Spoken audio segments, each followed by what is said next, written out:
सरकारच्या शेतकऱ्यांच्या कर्जमाफीच्या निर्णयावर शेतकरी नेते राजू शेट्टी यांची नाराजी।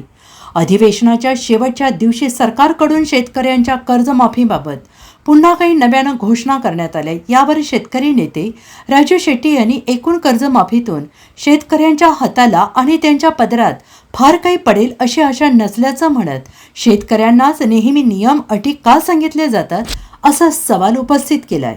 सरकारनं शेतकऱ्यांना कर्जमाफी देताना जो शेतकरी आधीच नडला आहे त्याच्या आर्थिक बाबी तपासून पुन्हा कर्जमाफी देण्याच्या निर्णयावर देखील राजू शेट्टी यांनी नाराजी व्यक्त केली आहे। सातबारा कोरा करणार म्हणता म्हणता सरकार अटी शर्ती सहित काही प्रमाणात कर्जमाफी करण्यापर्यंत आलं आणि त्याला सुद्धा तारीख पे तारीख 30 जून आले, 5 जुलै झालं आणि आता तारीखच नाही। आणि कारण का तर केंद्र सरकारकडून ITRचे आकडे मागवले आहेत। मुळामध्ये सगळ्या प्रकारच्या शेतकऱ्यांना याच्यामध्ये दिलासा देण्याची काही व्यवस्था झालेली नाही आहे।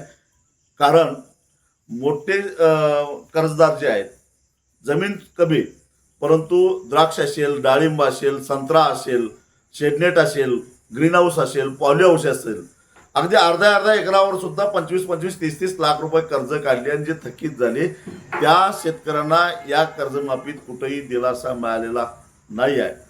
त्याचबरोबर ट्रॅक्टर असेल, बोरवेल असेल किंवा विहीर असेल यासाठी काढलेल्या कर्जात पाईपलाईन असेल ही थकीत कर्ज सुद्धा याच्यामध्ये धरलेली नाहीत, गोट्याचे कर्ज धरलेले नाहीत। त्यामुळं सरकार जो दावा करतंय की आम्ही फार मोठ्या प्रमाणामध्ये शेतकऱ्याला दिलासा दिलाय हे सगळं खोटं आहे आणि याच्यातून अंशतः दिलासा मिळालेला आहे एवढंच या कर्जमाफीचा अर्थ आहे। आणि तेही वेळेवर मिळालं तर, कारण त्याचा आता सिबिल खराब झालेला आहे, बँका दारात उभा करत नाहीत आणि मग नवीन शेती करायचं कसं असा प्रश्न शेतकऱ्यांच्या समोर पडलेला आहे। त्यात ॲडिशन केले की 50,000 ऐवजी 2 लाखापर्यंत देखील कर्ज माफणार, प्रत्यक्षात किती फायदा होईल काय? नाही, याच्यामध्ये फारसा फरक पडणार नाही, काही अंशी त्याच्यामध्ये फायदा होईल परंतु त्यासाठी विलंब मात्र जास्त होणार आहे।